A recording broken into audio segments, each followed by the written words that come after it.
a bizarre mystery that seems to have been solved. Or has it?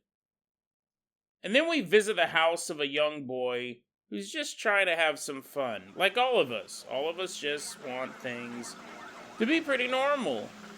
However, this boy is growing up in a haunted house. Today on Dead Rabbit Radio. I'm a little freaked out. Actually, I'm a lot freaked out. Hey everyone, welcome back to another episode of Dead Rabbit Radio. I'm your host, Jason Carpenter. I'm having a great day. Hope you guys are having a great day too. Hope you guys are having too much fun doing whatever you're doing. We got a lot of stuff to cover today, so let's go ahead and jump. You're like, Jason, what's wrong with you? I can obviously tell you something's off. Something's off. Yeah, we'll talk about that in a second. Maybe there's nothing. I don't know. Maybe. I don't know. But anyways, let's go ahead and get this party started, everyone. Get on your hands and feet and give a big round of applause for Hello Humanoids. Woohoo, yeah, he's all walking on in, doing a little dance, trying to cheer me up. I'm not depressed, but I do like the dance. It's a pretty cool dance. Hello Humanoids, you're going to be our captain, our pilot this episode. If you guys can't support the show financially through the Patreon, I totally understand, I really do. Just help spread the word about Dead Rabbit Radio. That helps out so much. Tell your friends, tell your family, tell everyone you know. Dead Rabbit Radio is your favorite paranormal show. A while back, we played a cool song at the end of one of our episodes, and I said it was from a band called Hello Humanoids. No, he's just a member of it. It's called EscApology. I'll put that song in the show notes. Maybe I'll play it again at the end of this episode, because it was pretty cool. It's a song by EscApology called Alien Nation. This episode has nothing to do with aliens, though, so the last episode, I kind of built it around it. I was like, oh, that's cool, an alien story. Leading into this song. Yeah, man, I'll give you the keys to the vehicle in 1 second. I'm just in a mood. It's weird. You know, people go through this stuff. I'm not going to spend too much time talking about it. Probably kind of boring. The other night, I was laying in bed. It was late at night. I was getting ready to go sleep. And I was like, dude, what happens when I die? Not like going to another world, but just like rotting. Just like rotting in my bed. I was thinking about who was going to find me and what they were going to say at work. They're all, woo! They have this big party planned. They're like, woo, the poison worked. Jason's dead. There's like a big hoedown. Everyone's dancing. Each person has practiced a special dance move in the event of my death. Yeah, I went to bed. Now, I think about death all the time. I think most people do, right? But today I got off work. This is pretty normal. I get off work, and I walk home. I eat a bowl of soup. I watch some YouTube. And I fall asleep in a chair like an old man. I don't even have the energy to get up to go to bed. But if I sleep in the bed, I'll sleep, until my alarm goes off. If I sleep in a chair, I'll only sleep till about an hour. Because that's when the pain of sleeping in a chair wakes me up. I'm like, ah! It's better than any alarm clock. I came home and I was eating soup. And I was thinking, I don't know why I watch people play Project Zomboid on YouTube. I watch those videos. I was thinking, if I'm ever in a zombie apocalypse and I get bit, or I'm just dying, right? They can't do nothing for me. I was like, I hope they leave me on the roof. And I could just sit up on the roof for a couple days. I could watch the sun rise and set. I could be outdoors. Watch the sun rise and set, counting the sunrises. I'm all boring. I mean, it's so funny because I thought about it. I was like, oh, yeah. And I'd be wondering if this is the last time I'm going to see the sunset and the moon comes up and the night sky is quiet, except for the sound of 1,000 roaming corpses trying to claw their way up to the roof, but they can't because they're stupid zombies. And then I die. It's just very melancholy thought. It's very melancholy thought. Like, normally I'm like, oh, zombies attack. This is what I'm going to do. I never ever think about getting bit. Or getting in a position that I can't get out of, but I hope I'm on the roof. And what's funny is I don't like the outdoors. I like the feeling of fresh air on my skin, but that's about it. If I can stick my arm out a car window every once in a while, I'm good. Just very melancholy the past couple days. I don't like being melancholy. It's kind of a downer. If you didn't know, it's kind of a downer. It's weird, yeah. And then I took a nap. I was like, oh, the peaceful embrace of death. That'll put me to sleep. And I woke up probably only maybe 20 minutes ago, and I was like, oh, I gotta record an episode, right? I gotta do my daily podcast of all wearing all black now, putting on my eyeliner. Yeah, I'm just in a mood. But not necessarily a good mood, not necessarily a bad mood, just melancholy. I like that word. Yeah, I'm just in a mood, I guess. But we gotta do the show, right? I love doing this show, and maybe I'll be in a better mood by the end of it. Maybe this story of terrifying human tragedy will put a smile on my face. Hello, humanoids. Let's go ahead and get this party started. I'm gonna talk. I came up with this vehicle, though. This is a bonus to being melancholy, because we're gonna have some fun stuff, maybe. Hello, humanoids. I'm gonna go ahead and toss you the keys to the Lupin Lamborghini. Everyone climb. There's only 2 seats, right? There's only 2 seats. Sorry, you gotta hang off the roof. Hello, humanoids is in the driver's seat. Everyone climb on board of the Lupin Lamborghini. Fire this bad boy up. We're leaving behind Dead Rabbit Radio Command. Drive us all the way out to India.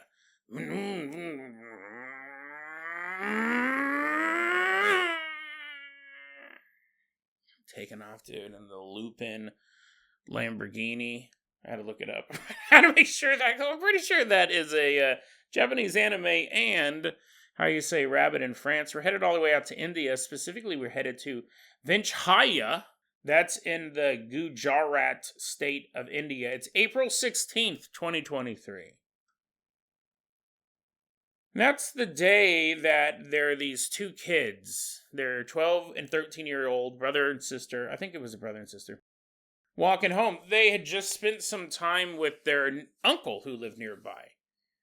Because these kids' parents, you have Hemabhai Makawana, he's 38, and their mother, Hansabin, she's 35. They go, hey, kids, how would you like to spend some time with your uncle? And they're like, what? Dude, that'd be totally awesome, man. Our uncle is the greatest. It's all hurting the parents' feeling. They're like, oh, I mean, he's okay. You shouldn't say he's the greatest. We're the greatest. And the kids are like, uncle. They have matching tattoos that when they put their arms together, it spells uncle.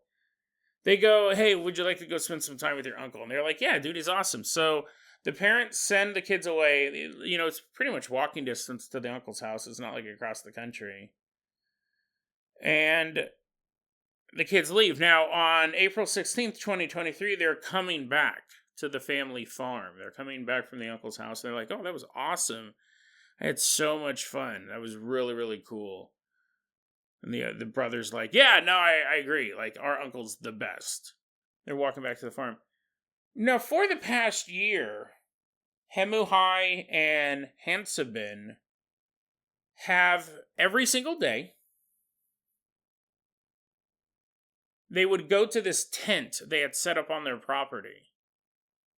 And inside that tent, they would pray to and worship Shiva.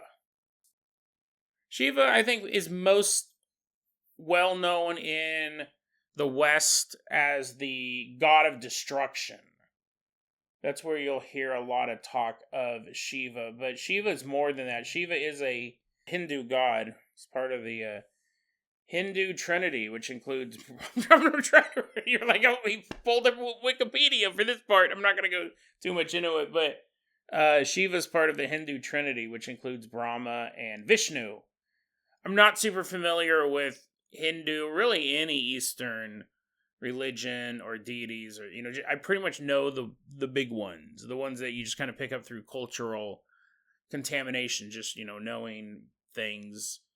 But I would have to look at Wikipedia to really get deeper into this. But anyway, so Shiva is the god of time, the cosmic dancer. That's kind of cool. Stuff like that. That clears. You're like, oh yeah, no, the cosmic dancer. That clears it up, Jason. Thank you, and thanks, Wikipedia. Well, at this house, at this farm in India, these parents, they would every single day go out to their property and worship Shiva. They had a picture of Shiva in this tent, and then they had this thing called a sheaving, which was made out of mud, and it's basically like an effigy, a point to focus all of your prayers on of Shiva. Generally they're made out of black stone or marble. This family made one out of mud. And the kids were used to this. Kids were used to the parents being like, hey, we're going to go worship Shiva. They're like, yeah, okay. And the parents would go out to this tent. They'd be in there. You probably wouldn't think anything of it as a kid. Neighbors probably didn't think anything that it was weird. It'd be the same thing as if someone goes, hey, I'm going to go pray at the church. I'm Catholic and I'm going to go pray at the church. You're like, okay, buddy, see you later. And they walk into the church. You wouldn't imagine that the unspeakable was going on in there. You'd just be like, oh, the dude's praying. But then one day you see a bunch of cop cars pull up outside that church and there's a bunch of dudes with cameras and they click, click, click. And you'd be like, okay, I'm a little worried about what might be going on in there. But I hope my friend's okay. Well, I hope everybody's okay. I hope everybody's like, oh, I don't care what happens to the priest. Just my friend. You'd be like, oh, I hope everybody's okay. But you wouldn't really ever think anything bad was going to happen. On April 16th, 2023, these two kids are walking home, and they see the tent that's been on their property for a year. That's not alarming. What is alarming is that they see something sticking out of the bottom of the tent. It's two sets of legs. The rest of their parents, they can't see. The rest of them are underneath the tent, but when they start getting closer and closer to these legs that are poking out from the bottom of the tent, they realize something is horribly wrong. Police are notified. I don't know how much that these kids actually saw. I don't know if they went into the tent themselves. I really hope not. However, there were photographs taken of this, and they're pretty easy to find online. I was coming across unblurred photographs just reading the news articles I was reading, because this became big national news. What had happened is that you have this tent, and inside you have this little place to worship, and you have these two sets of legs sticking out from underneath the tent. The parents had built a 2-person guillotine. This massive metal blade attached to it. They both laid down. And from what I can gather from the photograph, that they were facing up. The parents are actually facing up when they put their heads in the guillotine, and they're looking up, and the rope is pulled or released, and the heavy metal blade came down and chopped both of their heads off at the same time. And there was also a fire, a little like fire pit that was in this tent. So it wasn't just that the blade came down and chopped their heads off. Their heads then rolled into the fire that was stoked for this particular reason. The heads rolled into the fire as a purification type ritual. The police, here's the thing, followers of Shiva are not known for doing this. The police have tried wondering like what happened. They go, it wasn't an accident, because this is a homemade guillotine. It wasn't like they'd built this and then the fire was something that was just not related to it. They actually believe that the goal of this was to not only chop their heads off, commit suicide at the same time, but for their heads to then roll into this fire. The police also said, well, we have this letter from the parents that kind of explain a little bit of it. And the letter's basically like, hey, we're going to do this. We're going to perform this ritual. We're not going to survive. This is the end of us. We want to make sure that our children, our now orphaned children, are taken care of by our parents. But their parents are old. Their parents are elderly, right? These people were in their mid to late 30s. So, I mean, their parents are probably like, at the minimum, 50s, right? If they started having kids really young. Maybe even older. Tragic all around. The police started thinking, well, I wonder if this was some sort of, like, black magic ritual. Like, they've been trying to, like, sacrifice themselves for something, some goal. Are they trying to show their true dedication to Shiva? I mean, possibly, but they're dead now. It really wouldn't benefit anyone. They go, were they trying to cast a spell for, like, wealth? I mean, again, like, it's not going to benefit anyone. They said in their letter, our children are now orphans. They're not, you know? So they started asking around, though, and the neighbors said, hey, listen, as far as we know, they didn't have any money problems. They got along great. Not a murder-suicide. It's not like it was an abusive relationship that ended in the darkest way possible. What I thought was interesting, I mean, obviously, it's absolutely tragic. We see a lot of this stuff happen all over the world, where people follow a particularly religious belief to a horrible end. We see this type of stuff happening, and it's always tragic. Probably not good to talk about when I'm already a little melancholy, but it's always awful. We've covered stories about, and we've covered a lot of stories about cults on this show. We don't so much anymore. Not because I think they're boring. It's horrific, right? It's horrific. But we also cover stuff where people's conspiracy theory beliefs get them to do something insane. There recently was that young man, I don't remember his name, I could pull it up, but he killed himself. I'm thinking about doing a deep dive into him, because the media has already kind of come and gone with that. They don't talk about it anymore. There was that dude who set himself on fire outside of the Trump trial. I'll pull his name up real quick. And he was a pretty hardcore conspiracy theory advocate when he set himself on fire. He still has, I wonder if it's still up. I'm surprised they haven't taken it down now. He has a Substack, which I made a copy of because I honestly thought that it would get deleted right away. There's that guy here in the United States named Max Azzarello. He set himself on fire outside of the Trump trial in Manhattan and died probably about 12 hours later. He was horrifically burned. And before he died, he threw a bunch of flyers around and then set himself on fire. People, it's so shocking to see anything like that. You don't know what to do. And even if you saw a guy set himself on fire, like, how do you help him? You know, you blast him with a fire hose. He's like, he's flying away. And so, I mean, maybe if he was in the Little Rascals, but you know what I mean? You can't really get super close to him. You don't want to catch on fire. You want to put him out. It's not like someone started stabbing themselves. You can kind of get in the middle of that. Again, probably not super safe to do that either. But anyways, he started throwing these flyers around and he died. He self-immolated. And one of his big conspiracy theories is that The Simpsons is actually a kick in the balls to America. It's like this, there's these hidden messages in the Simpsons, the television show The Simpsons.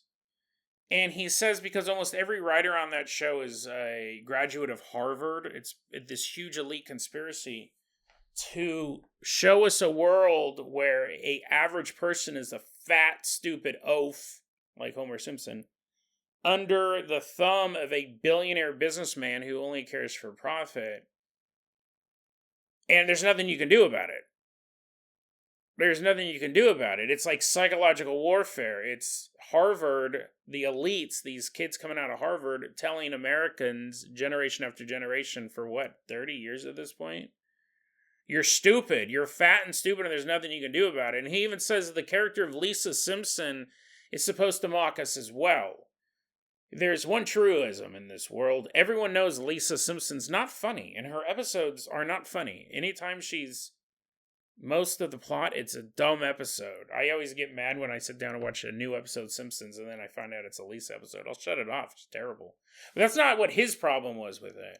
Max said no. He goes, Lisa Simpson's character is actually super important because what she is the voice of change and the voice of fighting back against the system, and she is constantly cut off at the knee.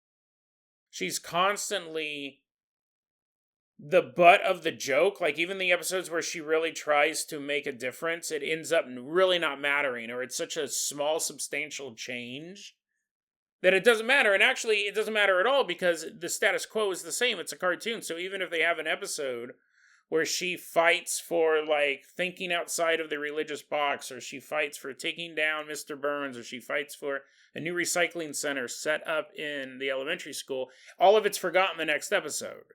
So that's, again, the Harvard elite, as he puts it, telling us psychologically, subconsciously telling us, is that the same thing? Basically, these messages are, there's nothing you can do to change anything. Nothing. The world resets to a status quo. Whether you're a stupid oaf or you're an idealist, you can do nothing. Super interesting conspiracy theory. Super interesting conspiracy theory. Not worth killing yourself over. I'd argue most conspiracy theories fit into that category. You don't kill yourself over them. Of course, listen, in his view, this was one of the biggest conspiracy theories going on. In Max's view, it probably was worth killing himself over. It's horrible. He was wrong. But he was so fixated on that. Because most people read this stuff and then go, wow, man, that's weird. Most people don't even look at the Substack. They're just reading what they see in the news. And the people who do go to the Substack out of some sort of curiosity go, wow, that's pretty crazy. That's a really crazy conspiracy theory. And then in that group, you have a smaller subset that goes, he might have been onto something. That actually does, in a way, kind of makes sense. But even in that group, they'll almost all agree, but it's not worth killing yourself over. Interesting. He's viewing the world from a different angle. If he 100% believed in this conspiracy theory, he goes on and on about like Ponzi schemes and the political parties are all fake. It's all like professional wrestling. These are all really like just basic level conspiracy theories. He was mentally ill because he set himself on fire and killed himself. He's not mentally ill because he believed that Hillary Clinton and Trump, it was just all a big sideshow. A lot of people believe that. I don't even think he's mentally ill because he thought that there were these hidden symbols, these hidden storylines in The Simpsons. That's a pretty interesting reading of the show. He's mentally ill because he burned himself alive in public. Which is sad. And I think that goes to, this might sound insensitive, but I think it's true. You can be a devout Hindu, you can be a devout Catholic, you can be a devout, really anything, and not kill yourself. Once you chop your heads off, you and your wife's head off, and rolls into the fire, and your kids are going to find the bodies. That's why they sent them to the uncle's house in the first place. That's mental illness. I don't think being religious is a mental illness. I don't think believing in a weird religion is a mental illness either, whether it's like Heaven's Gate or whatever. Like, that was a mental illness, right? Because they did end up killing themselves. But I'm honestly pretty, I'm not super judgmental towards religions because they're all weird, right? I'm religious and I don't hold it against other people for having beliefs that are against the grain socially or spiritually or anything like that. Once you chop your own heads off, once you set yourself on fire, once you believe your kids are half human, half reptilian monsters, and you kill them both with a speargun in Mexico, we've covered that story. That was another conspiracy theory. Conspiracy theorist who believed too much. Now you suffer from mental illness. That guy was arrested. I don't remember his name. I'll put it in the show notes. We've talked about him before. And I remember after he got arrested and he had been in jail for a while and he didn't have internet access, he started to realize, oh my God, what have I done? Like he expected these things to happen after killing these reptilian children. They weren't. They were human children, his children. And the more he was outside of that rabbit hole, I don't believe the people who were telling him this stuff, I don't even think they were mentally ill. They're just talking about a conspiracy theory they believe. The reptilians are taking over the planet. But, and you have the right to say that. You have the right to believe that. I don't think it's the guy who posted that blog online that this murderer was reading. The murderer goes and kills his kids. I don't think the guy who wrote that stuff. I doubt. I'm sure he feels terrible about it. I'm sure he feels awful about it. Because he was part of these kids' murder. I mean, listen, who knows, right? That guy, whoever he was following, I'm not sure. Because it's probably a bunch of different groups, honestly. They may not care. They may be so deep in the conspiracy theory as well. But I think you got to own it a little bit. I don't think you're devoid of blame. but I don't think it's the person's fault by saying reptilians are taking over the planet, reptilians taking over the planet, and then some guy believes you so much that he kills his kids. You know, at the end of the day, it's that dad's fault. These parents, though, as far as we can tell, they weren't following a particular religious leader or something like that. They were just themselves. Well, here, okay, so here's an interesting thing. That is a big question, actually. Is when you look at these articles, a lot of them have comment sections. And there were people in the community who were locally in the community where this happened, commenting on these stories. And you started seeing kind of two different messages show up. One of them were people who were super racist, like locally racist, not just like someone in Paraguay who hates Indians, but people in India who weren't Indian, or people in India who were Muslim. You saw a lot of they're all idiots. They're all idiots. They're a bunch of bumpkins. They're a bunch of farmers. It's this rural, stupid city full of rural people, and it doesn't shock me that they would do this. You saw a lot of comments like that. They go, this is what Hindus do. They're awful people. You'd see those comments from Muslims. You'd see comments from people who weren't Indian saying, well, this is what they do. They're just all nuts. You'd see a lot of racism. You'd see a lot of anti-religious, anti-Hindu stuff. What do you expect? They're Hindu was kind of the point. Very hateful comments. Then there was another set of comments that were popping up in the middle of all those, saying that the letter that was found by the police was not signed. So I don't know if this is a local rumor or if these were people in the area, people who knew this couple, people who lived near them. I don't know if it's a rumor that's spreading or they have firsthand knowledge that we don't. The letter wasn't signed. It had a thumbprint. That's how they signed it. They put their thumb, put a little ink on their thumb and pressed it on the bottom of the letter, and it was a thumbprint. People go, it's kind of weird. Did they kill themselves? And that's kind of the story that's been going around in the area. Who knows? I mean, that's back to a conspiracy theory. We don't really have enough evidence to back it up. We're going off these people's word. And if that is true, here's the thing. They could press the thumbprint. They could have used their thumbs to sign it. And that was the way they wanted to sign it. Because they knew it would be unassailable. It's their thumb. And then they did kill themselves. Or, the conspiracy would be that they didn't kill themselves. Somebody murdered them. They made them write the letter. Whether it was typed out, you could type out a letter. I could type out a letter. If it was typed out with a thumbprint, that's definitely more suspicious than it being handwritten with a thumbprint. You'd go, well, the rest of the handwriting on the letter looks fair. But you can write under duress. Someone came in and said, hey, we want you to write a suicide note.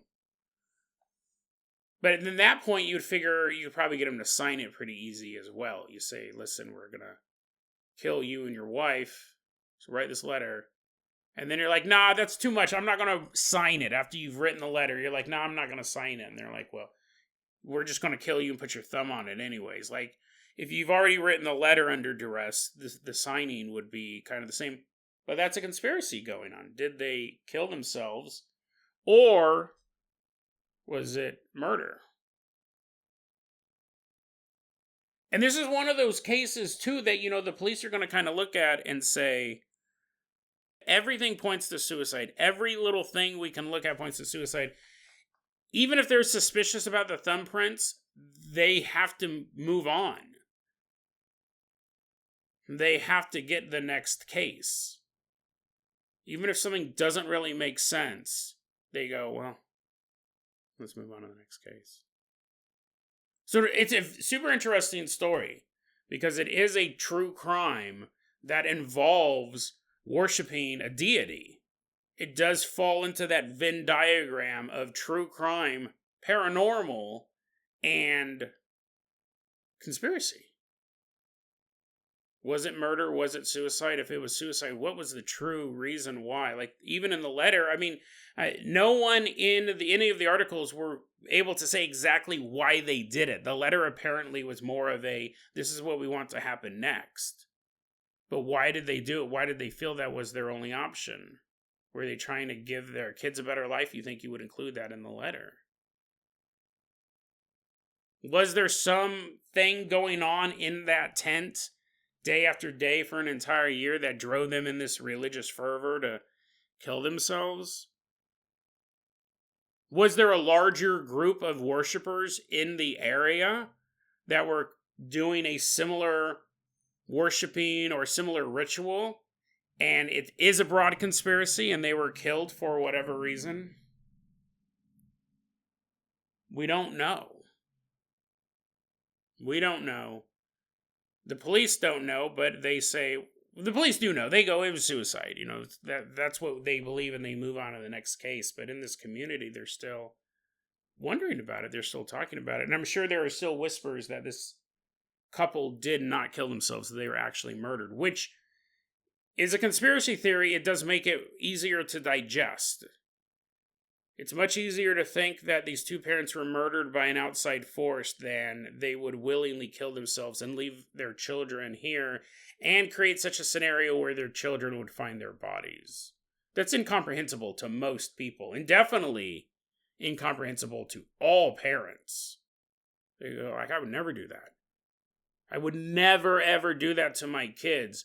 So, XYZ. That's why a conspiracy theory could be born, and has been born.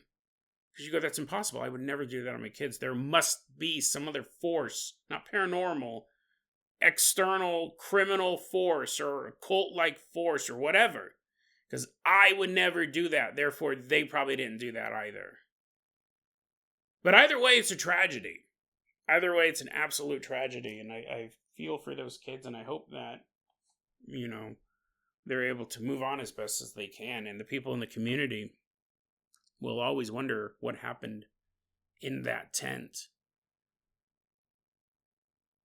But they'll never know.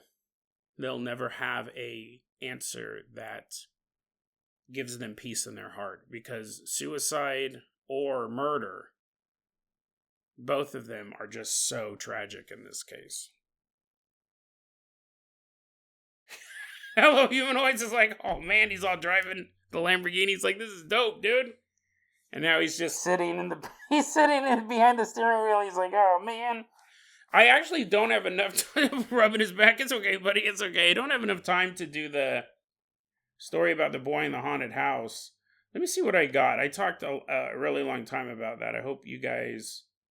I would hate to say find that entertaining, because at the end of the day, it was about parents killing themselves or being murdered, but entertaining might not be the right word. But let's see, let me find something else here that's shorter. Maybe something about aliens. Let's take a look. Oh, here's one. This one might cheer you up. Hello, humanoids. Let's go ahead and toss you the keys to the world-famous Carpenter Copter. We are leaving behind India. Fly us all the way out to the big city. Headed all the way out to the big city. We don't know exactly where this story takes place, other than a big city. We're about to meet this young man. Let's go ahead and call him Carlos. And he works for a food delivery service. So probably like Uber Eats or something like that. I'm sure they'd love to have their name attached to this story. Uber Eats, maybe. What's the other one? Lyft Licks. Uber Eats, he's driving around. Lyft Licks, something like that. He is driving around in his car. He has this warm food sitting next to him. I'd hate to deliver food. I used to deliver pizza. I was hungry all the time. But, you know, pizza, I just go back to the pizza shop and eat some. Imagine if you had to keep going to, like, a Kentucky Fried Chicken. And they're like, a bucket of chicken, please. And you're like, oh, I'm so hungry. You're like, well, they ordered 8 pieces, but clearly they won't notice one missing. They're driving up to pick up some Kentucky Fried Chicken. I would love to tell you guys my stories working at Godfather's Pizza. Because, man, it was some crazy stuff back then. Not even ghost related. Just gross related.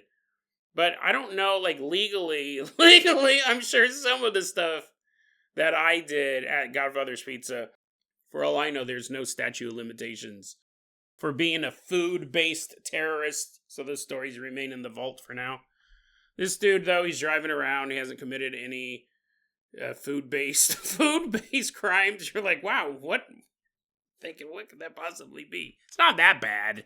It's not what you're thinking. Because I know you're thinking about that pervert at Arby's, but that episode of the show notes, you're like, just bring that story up. That's the most disgusting story you've ever covered.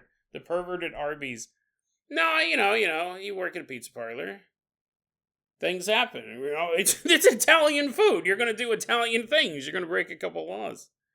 Anyways, Carlos is driving around, all this food in his car, and he's driving to this area. He said it had been renovated probably about a decade or two ago. It looked really nice back when they did it. He goes, even now, it still looks nice. And not as nice as it used to look when they renovated it because they wanted to bring more tourism to the city. Not the worst place you could deliver. And he ends up seeing the delivery tag on the food, and it's to this nice apartment complex. Like, oh, that'll be cool. Maybe a big tip. Maybe shouldn't have eaten some of their chicken. But that way, if I don't get a tip, at least I got a piece of chicken. He's driving up to this apartment complex. Very chic, he says. And the delivery's on the 3rd floor. So he parks the car, grabs the food, gets out. He walks into the apartment complex. Carlos is halfway across the lobby, and something in his gut tells him, I don't know if I want to be here. I don't feel that good. Could be the KFC I ate. Could be something else. He's a delivery man. There is an oath that everybody takes when they decide to deliver someone else's food. Through storms or gunfire, we will come to bring you lunch for you to gnaw on. We have to recite that every day before work. He's walking through the lobby carrying this food. He feels uneasy. By the time he gets to the elevator, he's feeling even worse. Presses the button, elevator door closed.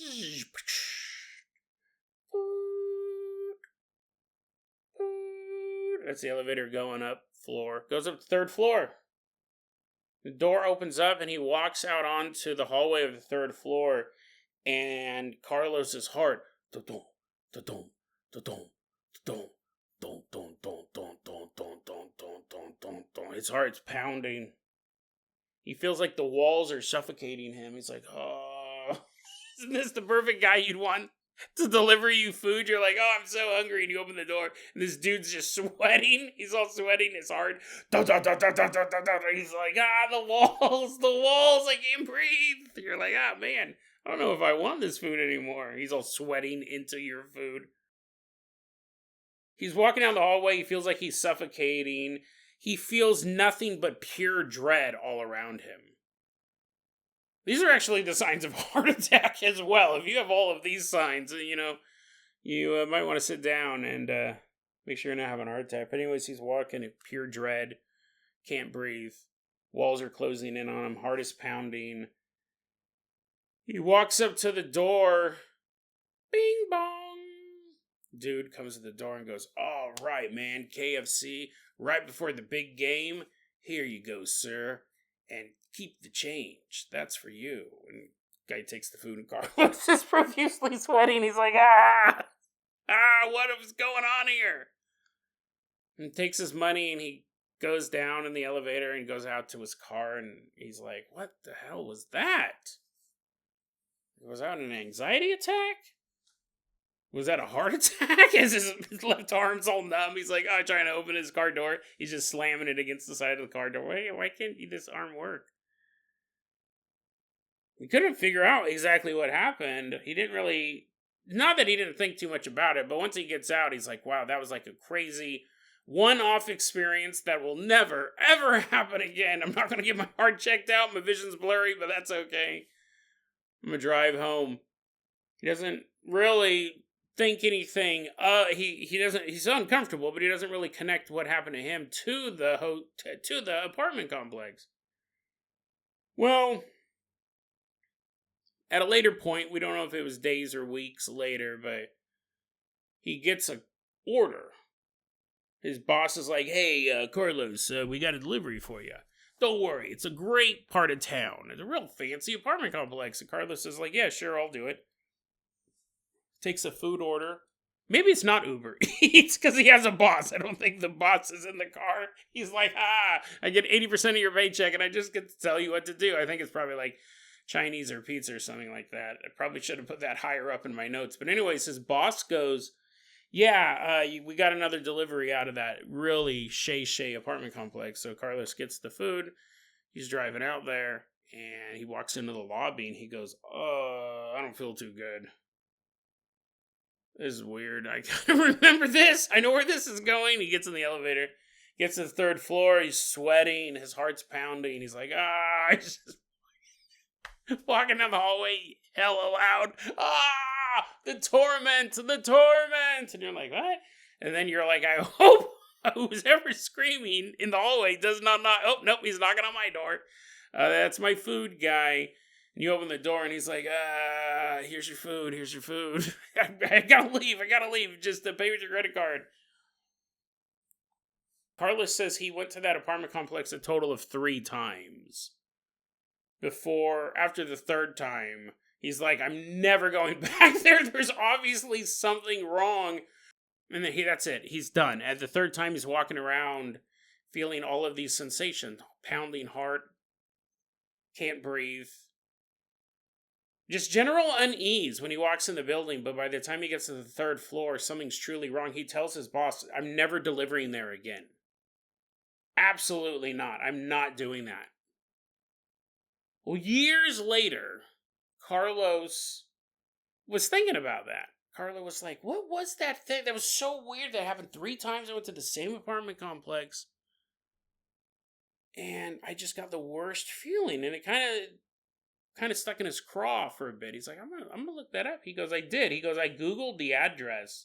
He goes, I don't even know why I took these steps.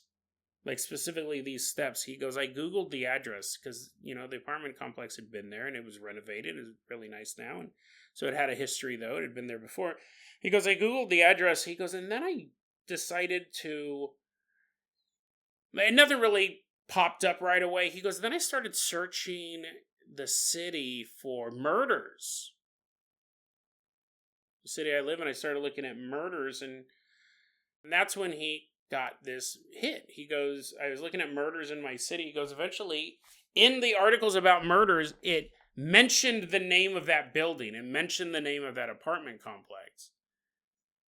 Back in the 80s, in that apartment complex, or whatever it was before, like a hotel, could have been a hotel before, it could have always been an apartment complex. I'm not for sure, but he goes, back in the 80s, on the 3rd floor, there was a horrific triple homicide. 3 people were murdered due to a drug-related crime, whether it was a bad buy, someone's kind of pay money for the drugs, and a robbery attempt is made and people are killed, or somebody owed somebody money for drugs. Whatever it was, 3 people were murdered on that floor back in the 80s. And at that point, Carlos had said, this has to have something to do with what I was feeling. I'm walking around on this 3rd floor and I'm feeling just absolute dread. Terror. I couldn't wait to get out of there. Interesting and really kind of a classic ghost story. But I was thinking about it. I was thinking about this horrific event. I was like, I'll think about this story as I'm dying on a roof during a zombie apocalypse. Oh, memories. Triple murder, ghost story. I was thinking about it. I go, I wonder what's actually going on that floor. First off, he felt it the second he walked into the building. And the fact that there's a bunch of people living in this apartment complex would make me think that most of the people don't feel this. Right? You're like, well, I do have the sense of overwhelming dread. Every time I walk into this building, I'm sweating profusely and I feel like I'm going to suffocate. However, the rent is cheap. The rent is cheap. So I just run through the lobby and get to my apartment on the 3rd floor and shut the door before the spirits of the damned drive me crazy. Most of the people, if not all of the people who lived there, probably did not sense any of this. 1 or 2 of them may have had an odd feeling about the place, but maybe they lived on the 2nd floor or the 4th floor, and they're like, it's kind of weird, but the rent's good. I'm sure every so often one of the people living in that apartment brought home like a boy or a girl, whoever they were dating, and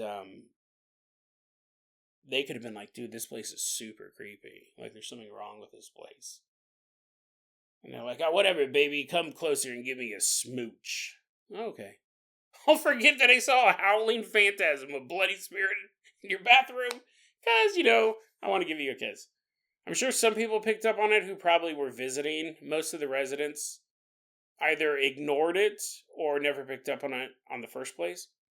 But Carlos did, and I started thinking, I go, why Carlos? Like, that's a question that we see with any sort of paranormal story. Why do we have mediums, people who can contact spirits, and other people who can't? They can't see him at all, they can't hear him at all. There's tons of people in between those two. Why does Carlos have the ability to do an ability that he probably didn't want to have? And he didn't go on and say, well, I always have these wacky paranormal experiences. It was kind of just this.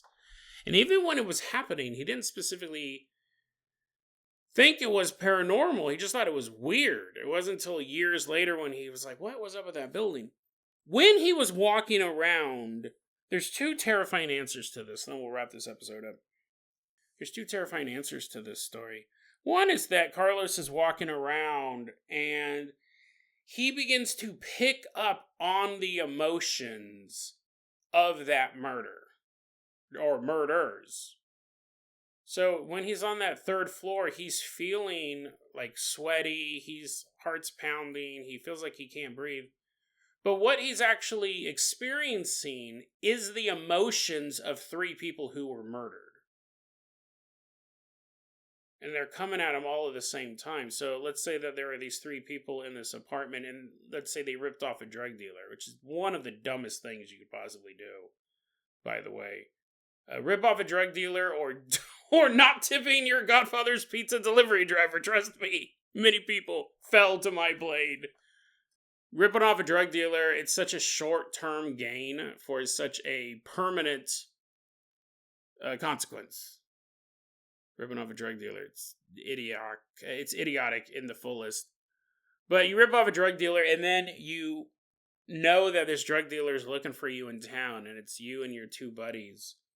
And you've already had some close calls running into this guy or his goons.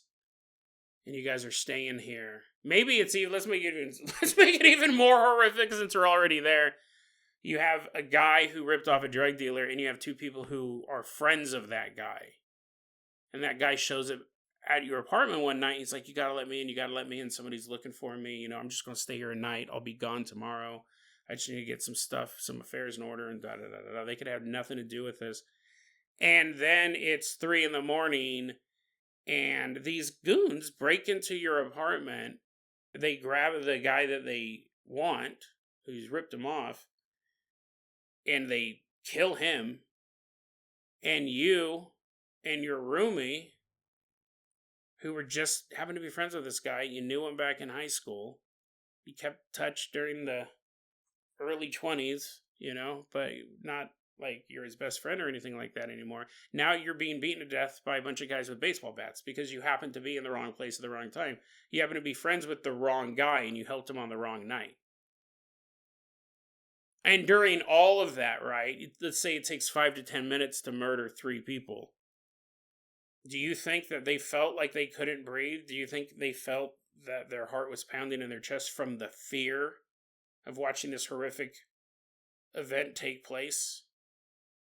Now, I don't know exactly how they died. They may have all gotten shot in the head. They may have all been drug dealers, and it was a revenge hit. I don't know. You're like, Jason, you pretty much picked the worst version. You're like, maybe let's get rid of the drug dealers altogether. It's you, a baby, and a blind kid, and the drug dealers think that you stole their money, but no, you just were walking down the street with a similar looking suitcase. I mean, I did pick a pretty horrific version of it, but my point is, you're all crying. You're like, why do I listen to this podcast? It's so sad. And Jason's just laughing. That cures his melancholy, but he's giving it to me. Drug dealers come in, they murder 3 people. Again, one of the worst things you can do, because that's the problem when you owe drug dealers money, it's not just that they're going to kill you. You can try to leave the city, and I would recommend that. I'd recommend not owing drug dealers money to begin with. But there's a certain fear that pervades your life when you owe a drug dealer money. It's not just that. If someone says, hey, I'm going to beat you up, like, whatever, meet me outside. I don't really care about that type of thing. But when you know you own a drug dealer $5,000 and there's no way you can get the $5,000 and the drugs you took are already gone, and this guy's going to kill you, it infects your entire existence. You're so terrified of what is going to happen or what may happen. A lot of this is fear-based, right? That's why people pay drug dealers their money, because your brain starts spinning like, what if he does this? What if he does that? What if he does this? Now, some people think they can get away with it. Those people either have the ability to leave the city, or they have enough people behind them, i.e. another gang, that makes targeting them not super feasible. Because you have to get through 10 guys to get to that guy. That's rarely the case, because your friends will be like, well, you did rip off the drug dealer. Like, can we really trust you? But it does happen. You leave the city, you have enough stuff between you and them that they can't really get to you. And because once you rip off a drug dealer, the problem is that if they allow it, then everyone will rip them off. That's what it comes down to. That's why they'll break your legs. That's why they'll put your feet in boiling hot water, stuff like that. Because it shows a dead man's never going to pay his bills. But you do something like that, and it shows everyone else in the community that you mean business. If someone rips you off $5,000 and you don't do anything to stop it, you will continually get ripped off until you're out of business. It's blood in the water. So to prevent that, you have to put blood in the water. You have to assault someone, torture them, or possibly kill them, depending on the case, depending on what's going on. What was I talking about? I don't know why I went off on that tangent. I know it's kind of related to this. So yeah, once you find yourself in this type of situation, you are terrified. So just the fear of walking into this apartment, knowing that at any moment this gang's going to find you, or this dude is going to find you, that energy that is leaking off of this person or people, because, 3 people did die, is just soaking into this building. And then jump forward decades later, Carlos is walking down the same hallway that this group walked down, and they were so scared about what was going to happen. He's basically picking up the emotional residue that they left behind. That's option 1. And that's probably the best option out of the 2, is that these people, they were murdered and they've passed on. They've just soaked this area full of negative energy. Option 2 is that their ghosts are still here, and that their souls are trapped in this building. And he's not just sensing the residual energy. These spirits are standing in this hallway with him, and they're mourning their deaths. They're sitting there in the hallways, just sobbing. These spirits, lost between worlds, died so young over something so stupid. They're still there. They're still tortured. They're still torn. They're still tormented by what happened to them. And they're watching Carlos walk down this hallway, envious of his young life, with everything ahead of him. These spirits, day in and day out, right? Carlos can sense this, but this place is full of people living their lives in these apartments, and yet you have this trio of spirits who can't leave. They can only watch people live the lives that were once promised to them, that were cut so short over such a bad string of decisions. And now, out of those 2, I would hope it was just the I would hope it was just the tear-stained corridors from 3 souls that were taken too young, rather than the souls still being trapped there as well. I just find it so fascinating that only he experiences it, as far as we know. Like, when he looked up the apartment complex, he didn't pull up a bunch of ghost stories. As far as we can tell, he didn't mention them. He didn't really find anything that would explain why he was having that reaction, but he did have that reaction, so why him? It's creepy because if everyone else in that apartment complex doesn't sense it, and it's just the emotional scars affecting the area. It's just that this area was so seeped in sorrow from these young lives that were taken that the residents there don't really pick up on it. That's fine, right? It's like walking into a room and someone farted really, really bad. You may be the only one who smelt it, and we all know whoever smelt it dealt it.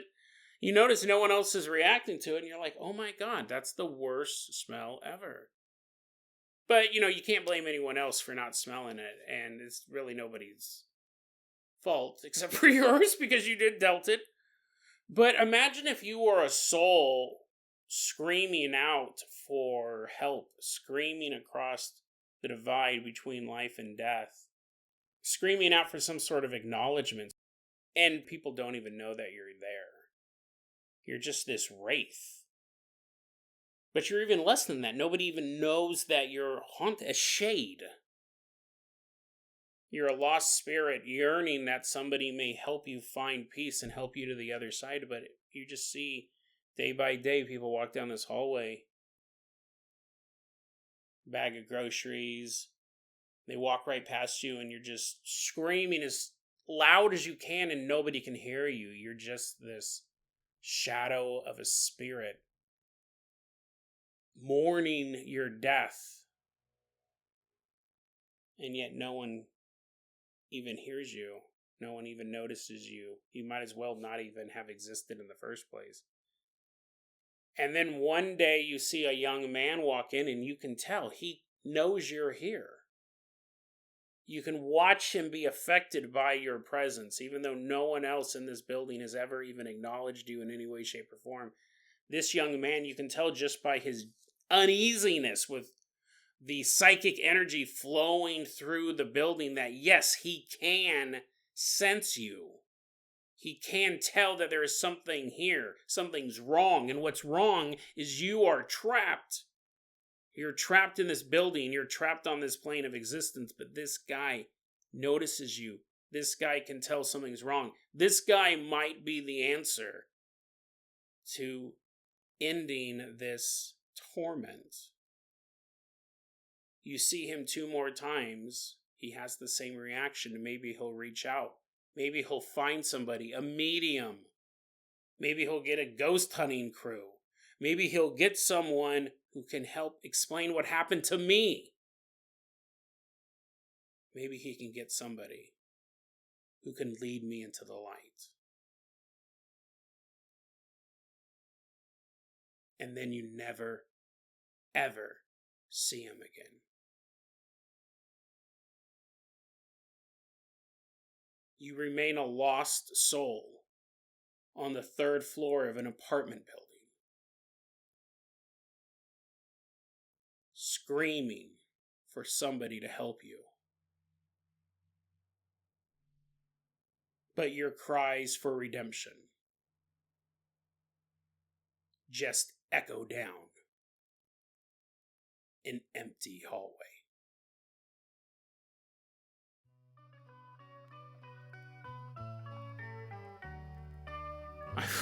I feel slightly better now. I actually feel maybe I just needed to record an episode. Man, I sure feel good. The melancholy.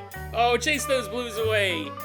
DeadRabbitRadio@gmail.com is going to be our email address. You can also hit us up at Facebook.com/DeadRabbitRadio. TikTok is @DeadRabbitRadio. Dead Rabbit Radio is the daily paranormal conspiracy true crime podcast. You don't have to listen to it every day. I'm glad you listened to it today. You're not, probably, but have a great one, guys.